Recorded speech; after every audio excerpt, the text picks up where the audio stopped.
At 9:12 on the morning of June 6, 1944, Marine Derrick Cakebread dropped into chest-deep water off Queen Red sector of Sword Beach, watching German machine gun tracers skip across the channel surface toward his landing craft. 22 years old, 2 years in the Royal Marines, 0 combat kills. The Germans had positioned over 500 machine guns along this stretch of Normandy coast, supported by 50 mortars and 90 artillery pieces. Within the first hour of the British landing, dozens of commandos would be cut down before they ever reached dry sand. Cakebread was not supposed to be here. 2 years earlier, he had been cutting hair in Tottenham, North London. His clients were factory workers, shopkeepers, old men who wanted their sideburns trimmed just so. He had steady hands and good eyes.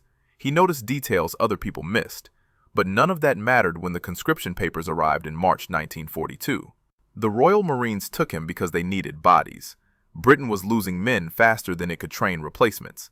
Cakebread reported to the 5th Battalion Royal Marines and expected to become just another rifleman, one of thousands learning to march in formation and fire on command. Then something strange happened. One morning in late 1942, the quartermaster handed Cakebread a wooden crate and told him to sign for it. Inside was an American P-14 sniper rifle with a telescopic sight. Cakebread had not volunteered for sniper training. He had not requested special duty. Someone in the battalion had simply looked at his records, noticed his occupation, and made an assumption. A hairdresser, steady hands, attention to detail. Perhaps he could shoot. Within days, Cakebread found himself on a truck heading to Penally in South Wales, where the British Army ran its sniper school. The other recruits were infantrymen, hunters, competitive shooters. Cakebread was a barber from North London who had never fired a rifle at anything more distant than a paper target. The instructors at Penally did not care about his background. They cared about results. For 6 weeks, Cakebread learned skills that had nothing to do with barbering and everything to do with killing. Zeroing and grouping, field firing, methods of judging distance by eye alone. The trainees used mud to blacken their faces and camouflage nets over their heads. They practiced shooting at targets between 100 and 500 yards, learning to read wind speed from the movement of trees and grass. Most importantly, they learned patience. A sniper did not spray bullets and hope for the best. A sniper waited, watched, calculated, then fired once. Cakebread discovered he was good at waiting. Years of standing behind a barber's chair, making small talk while his hands worked automatically, had taught him to be still for hours at a time. His eyes, trained to spot an uneven hairline from across the room, could detect movement at distances that made other trainees squint. By the end of the course, he was one of the top marksmen in his class. But marksmanship on a Welsh training range meant nothing. The real test would come in combat, against enemies who shot back. And in 1943, Cakebread's battalion was dissolved. The 5th Royal Marines ceased to exist. Its men were scattered across new units being formed for the invasion of Europe. Cakebread was assigned to 45 Royal Marine Commando, one of the elite assault units in the British military. Commandos were not ordinary soldiers. They were trained to operate behind enemy lines, to kill silently, to survive where regular infantry could not. And they needed snipers. In November 1943, Cakebread arrived at Achnacarry in the Scottish Highlands for the infamous Commando Basic Training Course. Men who failed were sent back to regular units in disgrace. Men who quit were worse than failures. The instructors used live ammunition during exercises. Trainees died in training accidents with disturbing regularity. Cakebread passed. If you want to see how this Tottenham barber performed when German bullets started flying for real, please like this video. It helps us bring more forgotten stories to light. Subscribe if you haven't already. Back to Cakebread. After Achnacarry came the advanced course. Deer stalking with Scottish gamekeepers in the Highlands. Learning to move through wilderness without leaving tracks. Learning to lie motionless for hours in freezing rain. Learning to kill a target and disappear before anyone knew a shot had been fired. By spring of 1944, Marine Derrick Cakebread was assigned to A Troop, 45 Commando, as part of the brigade sniper section under the 1st Special Service Brigade. His commanding officer was Brigadier Lord Lovett, one of the most famous soldiers in the British Army. On June 5, 1944, Cakebread boarded a landing craft infantry at Warsash. He cleaned his rifle one final time. A Lee-Enfield No. 4 Mark 1T, fitted with a No. 32 telescopic sight. The scope offered 3.5 times magnification. The rifle could place 7 consecutive shots inside a 5-inch circle at 200 yards. By dawn on June 6th, he would learn whether any of it mattered. The largest amphibious invasion in human history was about to begin, and somewhere on that beach, German snipers were already waiting. The landing craft hit a sandbar at 9:08, and the ramp dropped into 4 feet of churning water. Cakebread went over the side with his rifle held above his head, fighting the weight of his equipment as waves knocked him sideways. Around him, men from 45 Commando struggled toward the beach through a chaos of explosions, gunfire, and drowning soldiers. Sword Beach was not supposed to be this difficult. The naval bombardment had been pounding German positions since 5:30 that morning. Hundreds of rockets had screamed toward the shore. Heavy bombers had dropped thousands of tons of explosives on the coastal defenses. Intelligence reports had promised that German resistance would be suppressed by the time the commandos landed. Intelligence reports were wrong. German machine gunners had survived the bombardment in their concrete bunkers. Now they were firing directly into the waves of men waiting ashore. Mortar rounds exploded in the shallows, sending up geysers of water and shrapnel. Cakebread saw a commando 3 meters to his left take a bullet and disappear beneath the surface without a sound. The 1st Special Service Brigade had landed at approximately 0840, 90 minutes after the initial assault waves. By then, the beach should have been secured. Instead, Cakebread found himself running through a graveyard of burning vehicles and dead infantry. Sherman tanks sat immobilized in the sand, their tracks blown off by mines. Medics dragged wounded men toward whatever cover they could find. The noise was beyond anything training had prepared him for. Cakebread's job was not to fight on the beach. His job was to survive the beach, move inland, and link up with the 6th Airborne Division holding the bridges over the Orne River and Caen Canal. Those bridges were the key to the entire eastern flank of the invasion. If the Germans recaptured them, they could pour reinforcements into Normandy and push the Allies back into the sea. The commandos assembled near the seawall and began moving east toward Weestrum. Brigadier Lord Lovett led from the front, accompanied by his personal piper, Bill Millen, who played the bagpipes as German bullets cracked overhead. It was an act of calculated madness designed to steady the nerves of frightened men. The commandos followed the sound of the pipes through streets filled with rubble and bodies. Cakebread moved with A Troop, his sniper rifle slung across his back. There was no time for precision shooting in this chaos. The fighting was close quarters, building to building, room to room.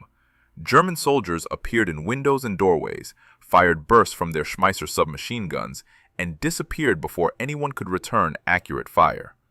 By early afternoon, the brigade had reached the bridges at Benouville. The glider troops of the 6th Airborne had seized both crossings in a daring night assault and had been holding them against German counterattacks for nearly 12 hours. When Lord Lovett arrived, he famously apologized for being 2.5 minutes late, but the commandos had no time to rest. German forces were massing to the east, determined to crush the British bridgehead before it could be reinforced. The men of 45 Commando crossed the Orne River and swung north toward their objective, the village of Franceville-Plage on the coast. They never reached it. At approximately 1500 hours, word came from brigade headquarters. The situation had changed. German resistance was stronger than expected in the area around Amfreville and La Plaine. The commandos were ordered to dig in and establish defensive positions on the high ground east of the Orne. Franceville could wait. Survival could not. Cakebread's unit took up positions near the Château d'Amfreville, a stone manor house that offered commanding views of the surrounding farmland. To the east lay the village of Breville-les-Monts, still in German hands. To the south, the men of the 9th Parachute Battalion were holding the Château Saint-Côme with fewer than 200 exhausted paratroopers. The British had established what military planners called the Orne Bridgehead.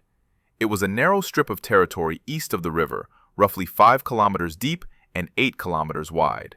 Inside this bridgehead, 12,000 British soldiers faced elements of 3 German divisions. For the next 3 months, this patch of Norman farmland would become one of the most dangerous places on Earth. The fighting would be constant, brutal, and intimate. Artillery barrages every day, infantry attacks every night, and between the lines, in the orchards and hedgerows and ruined buildings, snipers from both sides would hunt each other like predators in a jungle. This was the war Derrick Cakebread had trained for. Not the chaos of the beach landing, not the street fighting in Weestram, but the patient, methodical work of finding a target, calculating the distance, and squeezing the trigger before the enemy knew he was there. On the evening of June 6th, Cakebread cleaned his rifle and prepared his equipment. His Lee-Enfield was zeroed for 300 yards. His ammunition pouch held 50 rounds of carefully selected 303 cartridges. His Denison smock, the same camouflage jacket worn by British paratroopers, would help him blend into the Norman hedgerows. Somewhere out there, German snipers were doing exactly the same thing. The Orne Bridgehead was about to become a killing ground, and within days, a former hairdresser from Tottenham would begin compiling a tally that would make him one of the deadliest British snipers of the entire Normandy campaign. But first, he had to survive the night. German artillery had already begun ranging in on the commando positions around Amfreville. The shells walked closer with each salvo, methodically searching for targets in the darkness. The Germans attacked before dawn on June 7th. Artillery shells screamed into the commando positions around Amfreville at 04:15, followed by waves of infantry from the 857th Grenadier Regiment. The paratroopers and commandos held their ground, but casualties mounted with every assault. Lieutenant Colonel Reese, the commanding officer of 45 Commando, was hit by a sniper on D-Day itself while moving between the bridges over the Caen Canal and Orne River. The bullet struck his left leg, and Major Nickel Gray took command of the unit. It was a stark reminder that German marksmen were just as deadly as British ones. The enemy was watching. The enemy was patient. The enemy knew how to kill from a distance. For the first 2 days, Cakebread fought as a regular infantryman. The situation was too fluid for sniper operations. German attacks came from multiple directions, and every rifle was needed on the defensive perimeter. Men fired from hastily dug trenches, slept in shifts of 30 minutes, and ate cold rations when they ate at all. But by June 8th, the lines had stabilized enough for the brigade to organize its sniper assets.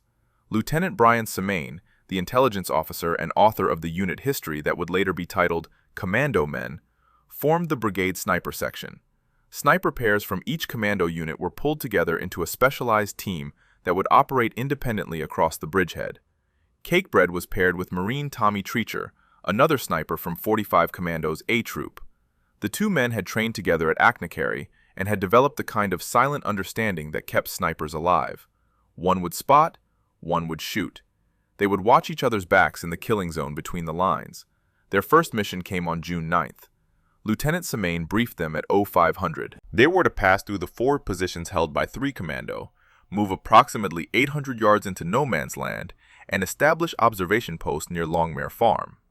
Their orders were to observe German movements on the road network, report on the effectiveness of British artillery strikes, and engage any targets of opportunity. Targets of opportunity. The military euphemism for killing human beings. Cakebread and Treacher moved out before first light, crawling through hedgerows still wet with dew. The Norman countryside was a maze of small fields bordered by thick vegetation, ancient trees, and sunken lanes that had been carved into the earth over centuries. It was perfect terrain for a sniper. Every hedge offered concealment. Every tree could hide a shooter. Every shadow might contain death. They established 2 positions approximately 20 yards apart, close enough to provide mutual support, but far enough to avoid being killed by a single mortar round. Cakebread settled into a shallow depression beneath a hedge, arranged his camouflage netting over his head and shoulders, and began to wait. The wait was everything. A sniper who moved too soon was a dead sniper. A sniper who fired at the wrong target gave away his position and invited artillery retaliation. Patience was not just a virtue in this work, it was survival. For 3 hours, nothing happened. German trucks moved on distant roads. Soldiers walked between buildings in the occupied villages.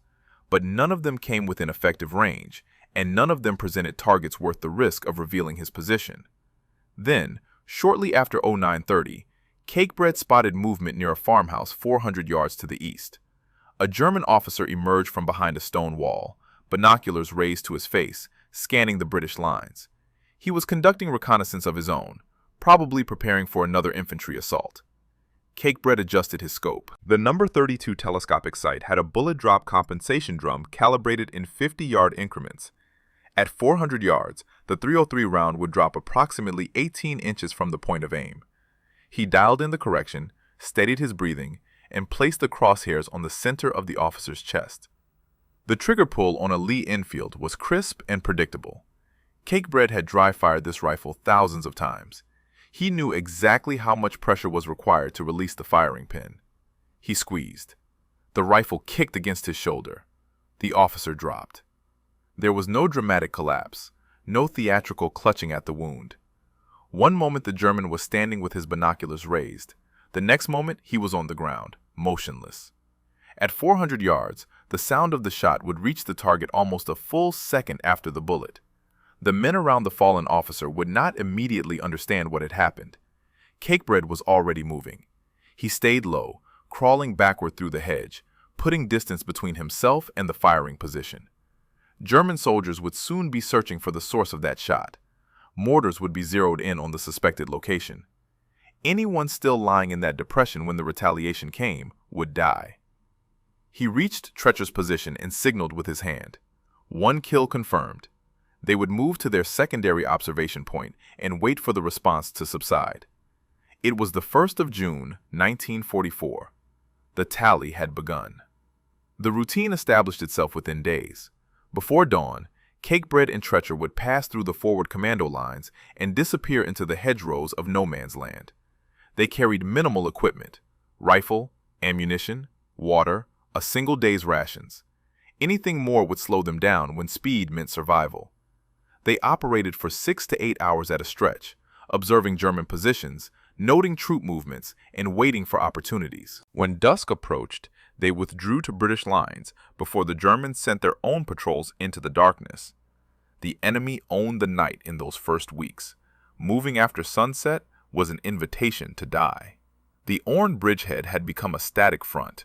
Neither side had the strength to break through. The British needed to hold until reinforcements could expand the invasion perimeter. The Germans needed to contain the bridgehead until they could mass enough armor for a decisive counterattack.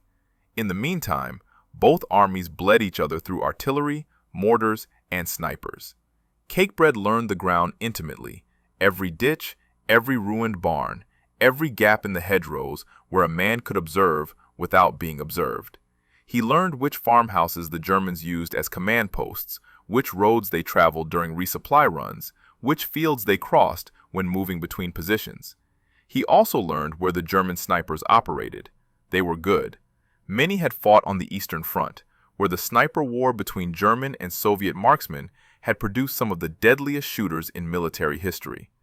They used the same tactics Cakebread employed: camouflage, patience, single-aimed shots followed by immediate relocation. The difference was experience.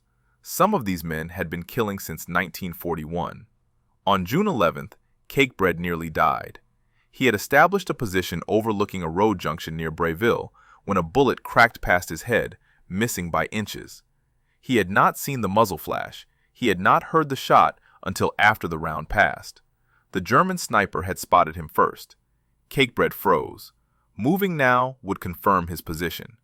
The German would be watching through his own scope, waiting for any sign of life. For 20 minutes, Cakebread lay motionless, barely breathing, while sweat soaked through his uniform.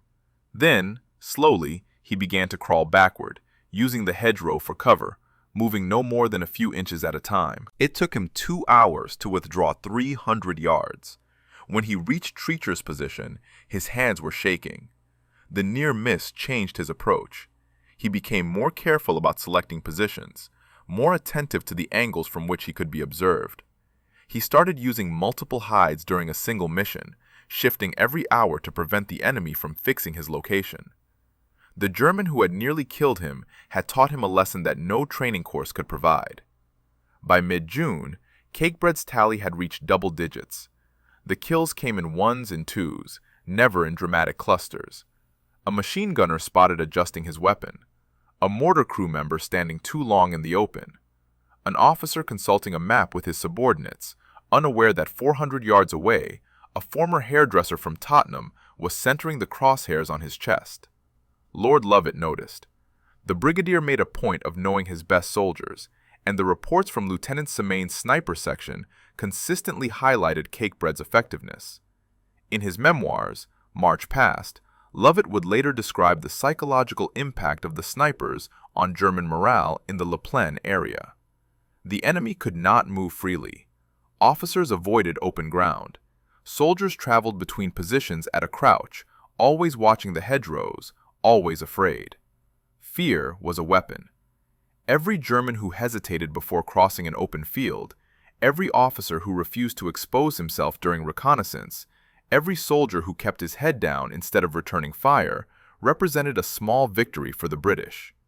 Cakebread was not just killing men, he was paralyzing an army. But the Germans adapted. They brought in their own sniper teams to hunt the British marksmen. They increased mortar coverage of suspected sniper positions. They established observation posts specifically tasked with spotting muzzle flashes and calling in artillery. On June 13th, the 857th Grenadier Regiment launched a major assault on the commando positions. The attack began with the heaviest artillery bombardment Cakebread had experienced since D-Day. Shells fell for 90 minutes without pause, churning the earth around Amfreville into a moonscape of craters and shattered trees. When the barrage lifted, German infantry emerged from Breville in company strength. They advanced through the smoke and dust, expecting to find the British defenders dead or stunned. Instead, they walked into a wall of fire from commandos who had survived in their slit trenches. Cakebread was on the line that morning.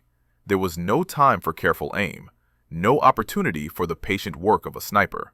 He fired as fast as he could work the bolt, dropping magazine after magazine into the grass beside him, sending rounds toward the gray shapes moving through the haze. The attack broke against the commando positions like a wave against a seawall. German bodies littered the fields in front of Amfreville. The survivors retreated to Breville, leaving their wounded crying in the open ground. That night, Cakebread cleaned his rifle and counted his remaining ammunition. 14 rounds of match-grade .303. 40 rounds of standard ball. Not enough for another assault like that one. The resupply convoy was overdue, and nobody knew when more ammunition would arrive.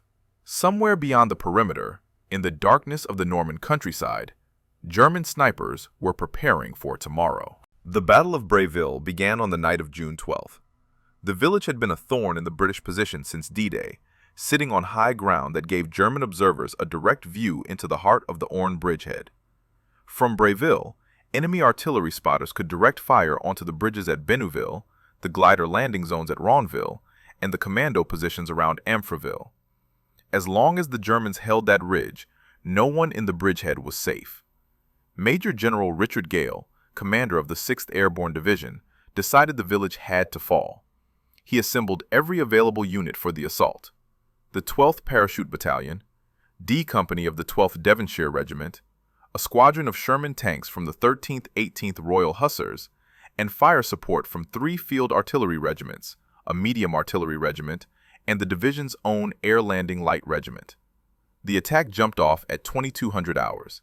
Cakebread watched from the commando positions at La Plaine as the British artillery opened up, saturating Breville with high explosive. The ground shook with each salvo.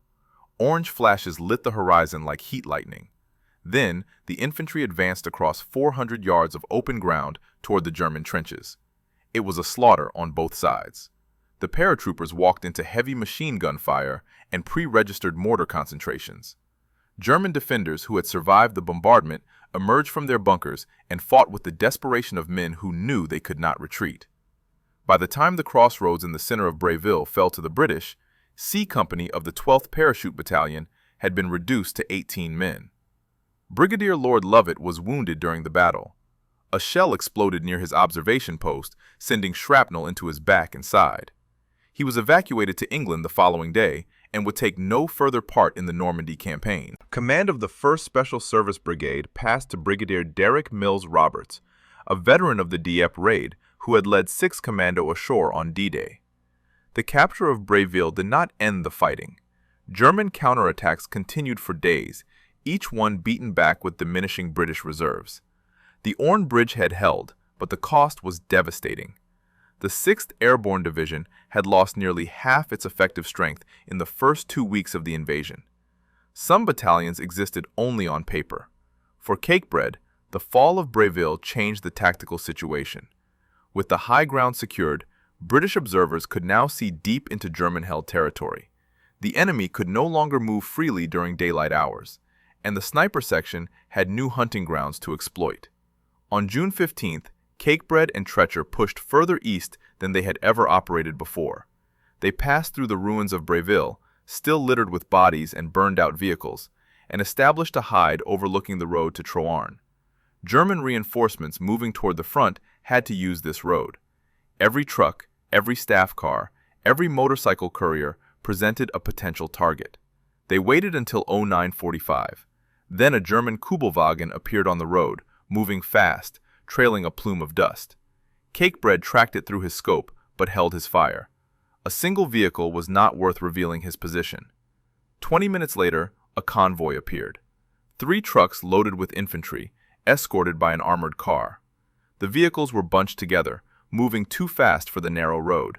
The lead truck's driver was focused on the route ahead, not on the hedgerows 200 yards to his left. Cakebread aimed for the driver. At this range, the shot was almost simple. He squeezed the trigger, worked the bolt, and fired again before the first round struck. The truck veered off the road and plowed into a ditch. Soldiers spilled from the back, scrambling for cover. The following vehicles braked hard, their occupants uncertain what had happened. Cakebread and Treacher did not stay to count the casualties. They were already moving, crawling through a drainage channel that led back toward the British lines. Behind them, German soldiers fired blindly into the hedgerows, hitting nothing. By late June, Cakebread's confirmed kills had passed 20. He had become one of the most effective snipers in the entire 1st Special Service Brigade. Other marksmen in the section had comparable skills, but few matched his patience, his ability to wait for hours without moving, his instinct for knowing when to shoot and when to remain hidden.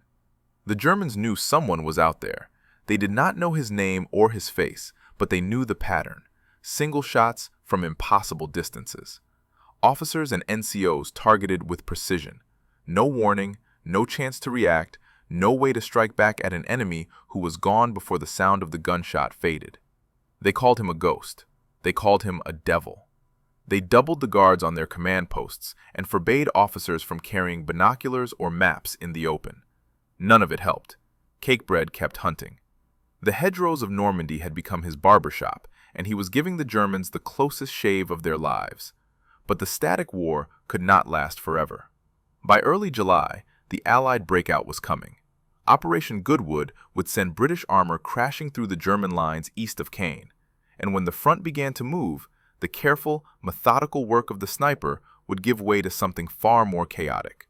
The question was whether Cakebread would survive long enough to see it. July brought rain and mud and the grinding continuation of the same war.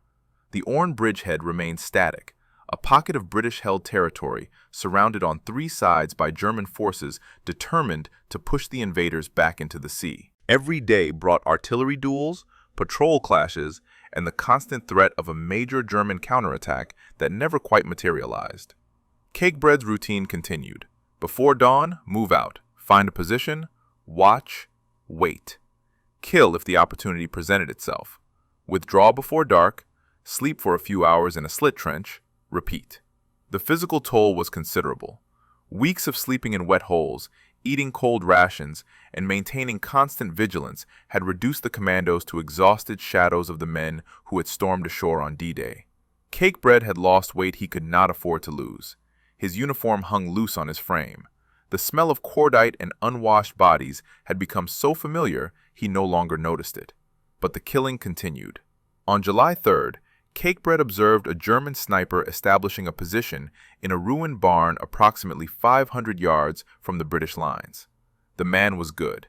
He moved carefully, used available cover, and took his time selecting his hide. Under other circumstances, Cakebread might have admired his fieldcraft. Instead, He watched through his scope as the Germans settled into position and began scanning the British perimeter. The enemy sniper was focused on targets to his front. He did not consider that another hunter might be watching from his flank. Cakebread waited until the German raised his rifle to take a shot. At that moment, the enemy's attention would be entirely consumed by his own target. His peripheral vision would narrow. His awareness of his surroundings would diminish. The shot took the German sniper through the temple. He slumped forward over his rifle and did not move again. It was Cakebread's 23rd confirmed kill. The sniper war within the sniper war had claimed another casualty. By mid-July, the strategic situation in Normandy was shifting. The Americans had finally broken out of the bocage country around St. Lo and were driving south into Brittany. British and Canadian forces launched Operation Goodwood on July 18th, sending 3 armored divisions crashing through the German lines east of Caen. The static war was ending. The front was beginning to move. For the men of the Orne Bridgehead, Goodwood meant relief was coming. Fresh divisions would push through their positions and take over the advance.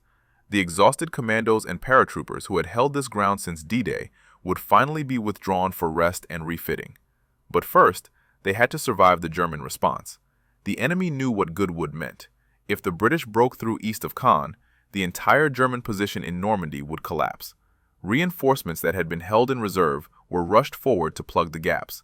Panzer divisions that had been conserved for a decisive counterattack were thrown into the defensive battle piecemeal. The fighting around the bridgehead intensified as the Germans made one final effort to eliminate the threat to their flank. On July 20th, Cakebread was operating near the village of Touffreville when German artillery caught his patrol in the open. The barrage came without warning, shells falling in a pattern designed to saturate the area with shrapnel. Cakebread threw himself into a crater and pressed his face into the mud as explosions walked across the field around him. When the shelling stopped, he raised his head and saw Tretcher lying motionless 20 yards away. His partner had taken a fragment through the shoulder. Blood soaked through his uniform and pooled in the churned earth beneath him. Cakebread crawled to Tretcher's position, applied a field dressing to the wound, and began dragging him back toward the British lines. It took 2 hours to cover 600 yards, moving in short bursts between shell craters, freezing every time German observers might be watching. Tretcher survived. He was evacuated to England and would eventually return to duty, though not in time to rejoin the Normandy campaign. Cakebread had lost his spotter, his partner, the man who had watched his back through 6 weeks of the most intense combat either of them had ever experienced. The sniper section assigned Cakebread a new partner within days. The war did not pause for grief or adjustment. There were still Germans to kill, still positions to observe, still intelligence to gather. The breakout was accelerating, and the commandos would soon be on the move again.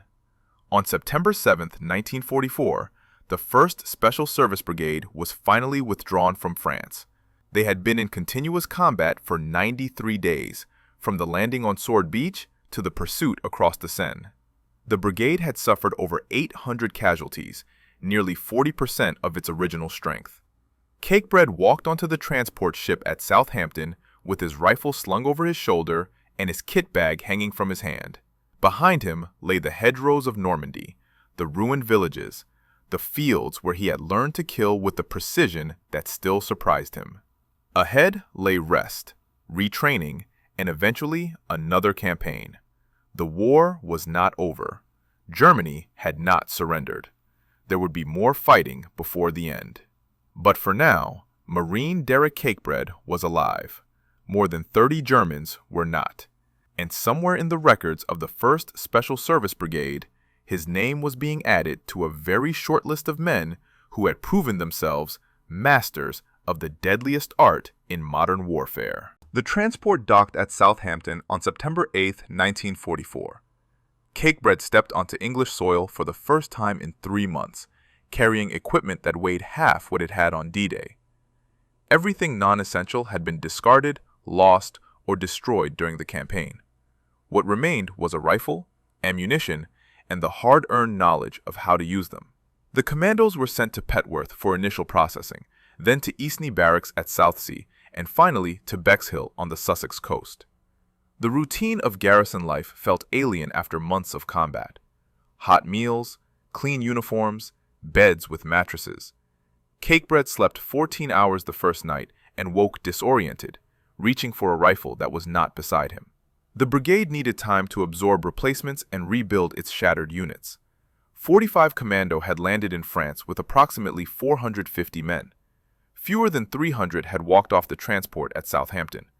The gaps in the ranks were filled with fresh volunteers from the Royal Marines Depot, young men who had completed commando training but had never heard a shot fired in anger. Cakebread was no longer a junior Marine. His experience in Normandy had elevated him to the status of veteran, one of the men who had been there from the beginning and survived. The new replacements looked at him differently than they looked at each other. They asked questions about what combat was really like, then fell silent when his answers contained no glory and no excitement. He told them the truth. Combat was waiting. Combat was fear. Combat was killing men who had done nothing to you personally, whose faces you saw through a telescopic sight in the moment before you ended their lives. There was no hatred in it. There was no satisfaction.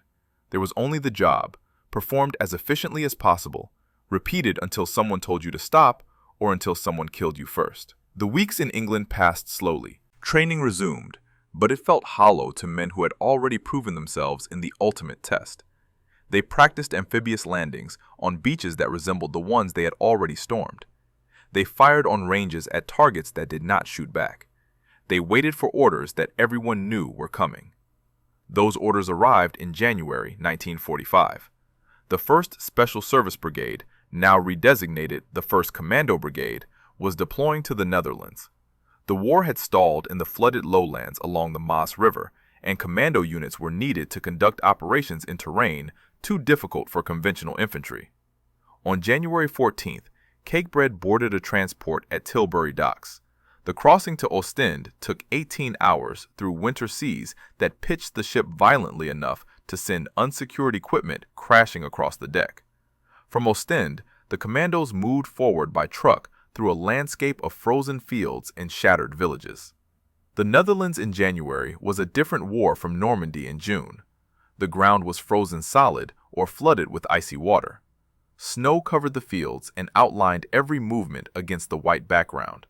The Germans had been fighting for 5 years and showed no signs of surrendering. If anything, they fought harder as the Allies closed in on the Reich. 45 Commando was tasked with operations around the towns of Maasbracht and Brochterbeek.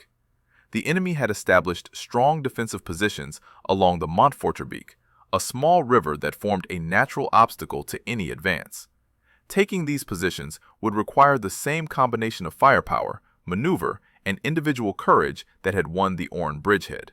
On January 23rd, a troop advanced along the station road toward Maasbracht. Cakebread moved with the lead element, his sniper rifle ready. The commandos had reached a crossroads when German machine guns opened fire from prepared positions along the dike. The troop was caught in a kill zone, with bullets coming from multiple directions and no cover within reach.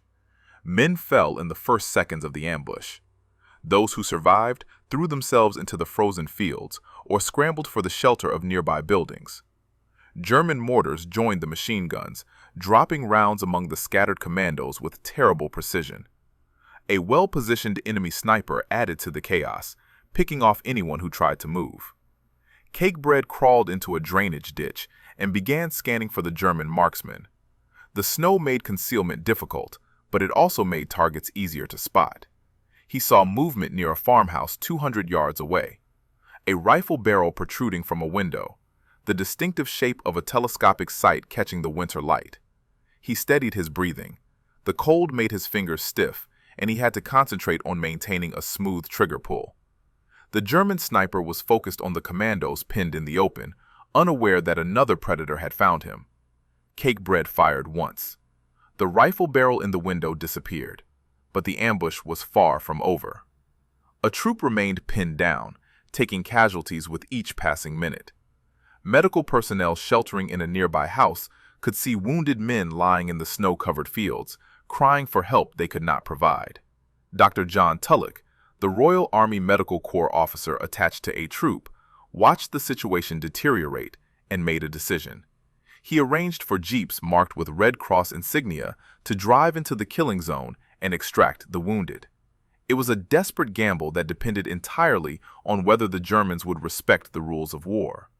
The outcome of that gamble would determine who lived and who died in the frozen fields of Maasbracht. The jeeps drove into the open under the Red Cross flag.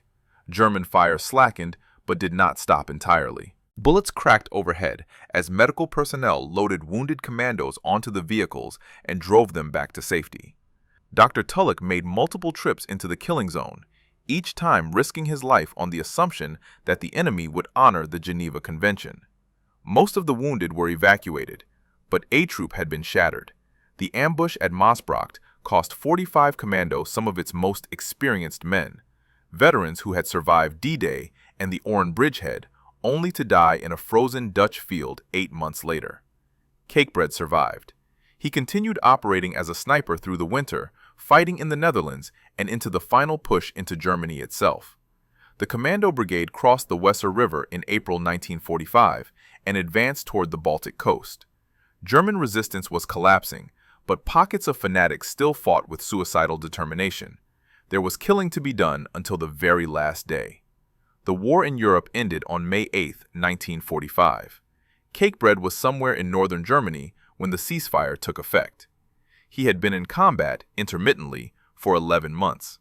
His confirmed kill count stood at more than 30 Germans, one of the highest tallies recorded by any British sniper in the Normandy campaign.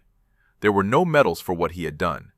Snipers did not receive the kind of recognition given to men who charged machine gun nests or led bayonet assaults. Their work was too quiet, too patient, too removed from the heroic narratives that military decorations were designed to celebrate. Cakebread returned to England with the same rank he had held on D-Day, Marine, nothing more. He went home to Tottenham. The barbershop was still there, somehow undamaged by the German bombs that had fallen on London throughout the war.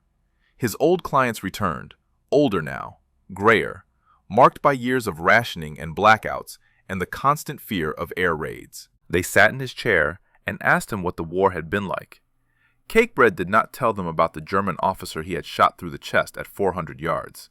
He did not describe the enemy sniper he had killed in the ruined barn, or the truck driver whose death had sent a convoy into chaos. He talked about the weather in Normandy, the food, the mud, the things that civilians could understand without having their image of war disturbed. The Imperial War Museum recorded his testimony decades later. In that interview, Cakebread spoke more freely about his experiences, describing the sniper course at Penally, the commando training at Aknakari, the long days in the hedgerows waiting for a target to appear. His voice was calm and matter-of-fact, the voice of a man who had made peace with what he had done. Lord Lovat mentioned him by name in his memoirs, March Past, published in 1978. The brigadier described Cakebread as one of the best snipers in the commando, a hairdresser who had accounted for over 30 Germans in the Normandy campaign alone.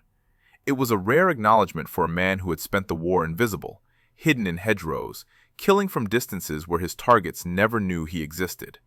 The skills that made Cakebread deadly were the same skills that had made him a good barber: steady hands, patience, attention to detail, the ability to remain calm and focused while performing precise work. The British Army had recognized something in his records that Cakebread himself had never considered. A man who could cut hair to within a millimeter of perfection could also place a bullet exactly where it needed to go. 45 Commando still exists today. It is based at RM Condor in Arbroath, Scotland, and remains one of the elite units of the Royal Marines. The young men who wear the green beret now train with weapons and technology that Cakebread could never have imagined.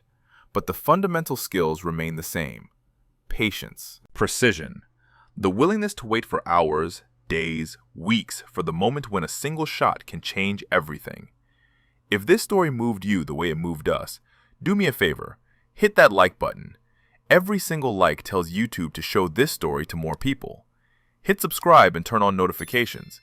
We are rescuing forgotten stories from dusty archives every single day.